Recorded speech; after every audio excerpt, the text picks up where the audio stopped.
Morning we are going to discuss the subject, Sunday morning, the gospel of Jesus Christ. The gospel isn't about Jesus Christ. They've turned the gospel into Jesus Christ, and it's not about Jesus Christ. And when you study and remember and stare at Jesus Christ, you'll see he's staring at something, and that is the gospel, and it's not about him at all. It's about truth. And he, like most of us, are a Johnny-come-lately in it. It's a point of description. It's a term of conceptual analysis. It has nothing to do with report. It has nothing to do with literature or description or testimony. No. It's much more than that. It's a storyline of living. And all these subjects touch on it. Description, report, testimony. They make an attempt at the truth. Only the truth is more than them. Yeah, it is. And Christ was talking about that. He was. And I know Pilate and the Romans loved him. He was an accomplishment of the state of Judea, a Roman attempt at putting out a human being worth a damn. And I think they did it. He could cross-examine using his wits the eyeballs out of a snake. He was a very cross-examining human being. That's what mammals do. They cross-examine. That's what you do. You have the wits to cross-examine. You cross-examine yourself. You cross-examine everything. You cross-examine your maker. You're built to cross-examine your maker and having a personal experience with a pre-written script that does cross-examine your creator. That's what you do. Deliver that script. That's all you do. And when you don't do that, you're broken and you don't work at all. You're nothing but a cell-driven, bacteria-covered android. Very pre-written script. Very much. You are absolutely created. Sunday morning, good morning.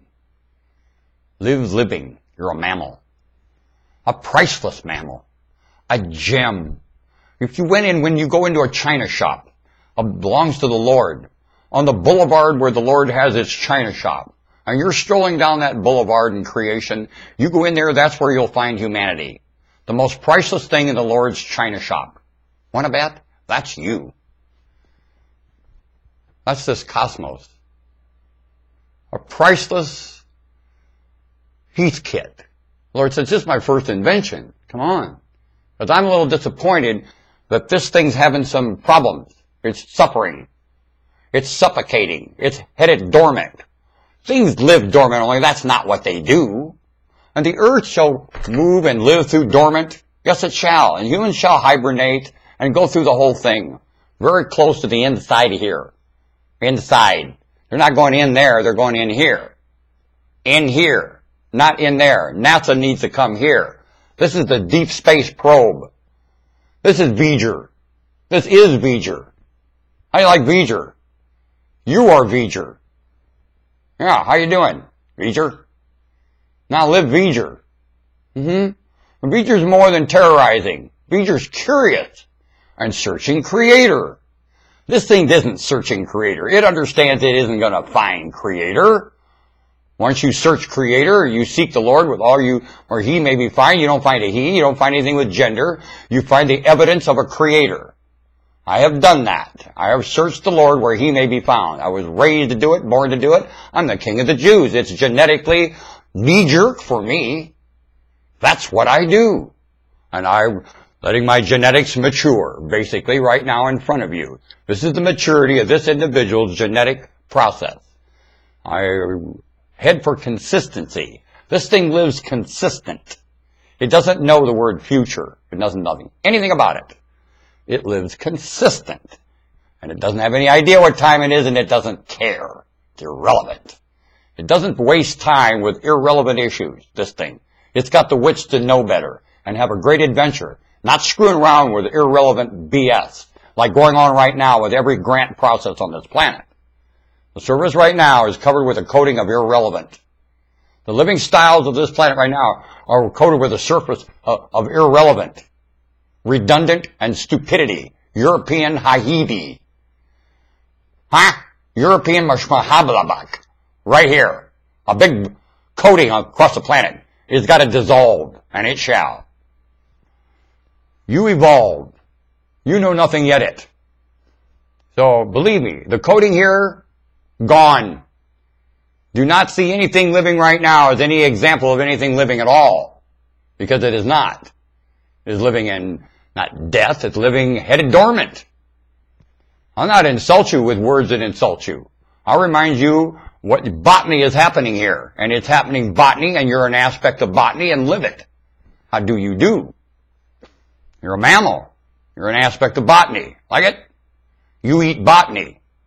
And you're not eating fertility. And that's your problem right now. You're hybrid and without topsoil, with the right bacteria in it, you have to eat out of that bacteria experience. When you're not eating out of that bacteria experience, you are not eating fertile. And you are not eating out of the bacteria experience you need to eat out of. You are starving. Conceptually, you don't live with the truth. And Christ came to testify to the truth. Not himself. He didn't use himself. He said the only sign other than himself you'll ever get is Jonah. And did Jesus accomplish what Jonah did? Has anybody yet in Israel accomplished what Jonah did in Nineveh? Then they need to shut up. They are failures. They are, as Jews, failing. And every other one of those people calling that place sacred are failures. There is nothing sacred about Israel or any Jerusalem or anything else there. And it's poppycock and superstition, every one of them. They need to shut it down. It's incorrect, inaccurate, and causing nothing but strife. It's traditional hui-hua. And it all, in any of their terms, and any of their positions, and any of their patriots, and all of it, their issues date before it. And they drug these individuals into it, and yell they're celebrating these people in their glory, and they are not doing that at all. And they're failing these people in their intent. I can affirm you that one. Time to go. Thank you very much. Norman Woodstock Spalding, King of the Jews. Good morning, Sunday morning. I'm delivering an aspect of the gospel, an aspect of it. It is a priceless story, and it's a win-win deal for humanity. That's why it's such a gleeful story. The gospel of Christ is full of glee, and it's long-suffering tool. Humans must suffer long here now because of the absence of honesty and generosity in their traditions, and the failure of the picture in their mind to picture them lovely and in a lovely place. It takes a while to fix that. They must suffer during it. So the gospel is a tool to suffer with, as well as a tool to exclaim and glee living with. Very much. Thank you. Goodbye.